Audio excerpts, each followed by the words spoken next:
Yo, what's up guys? Welcome back to the channel. In today's video, I'm going to show you how to forecast future cash flows in Nerdwallet. Do you want to know how your money will look next week or next month?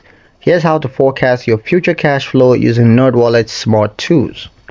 Start by logging into your account at nerdwallet.com, and then from the dashboard, head to the budgets or cash flow section. Now, if you've linked your checking, savings, and credit accounts, Nerdwallet always has the data that it needs to start forecasting. It already has it. So all you got to do is just look for a tab or link that's labeled cash flow projection or upcoming balance.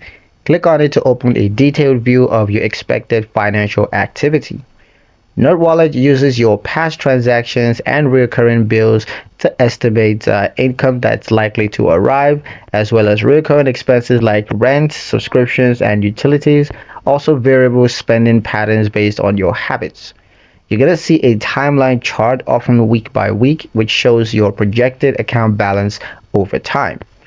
Hover over any dates to see the exact estimated amount that you'll have on that date. If you want to make it more accurate, you can manually adjust expected incomes or add upcoming expenses that you know are coming up, like probably a car repair or a holiday gift that's a one-time expenditure, but you know it's going to happen. This feature is especially helpful for avoiding overdraft, planning savings transfers, or deciding when to make large purchases. It's like looking into your financial future and getting a chance to shape it. And that's pretty much it for the video, guys. Hope you liked it. Hope you found the information here useful enough. If you did, like, share, and subscribe for more Nerdwallet tutorials that help you make smart moves today with tomorrow in mind. Thank you guys for watching, and we'll see you in the next one.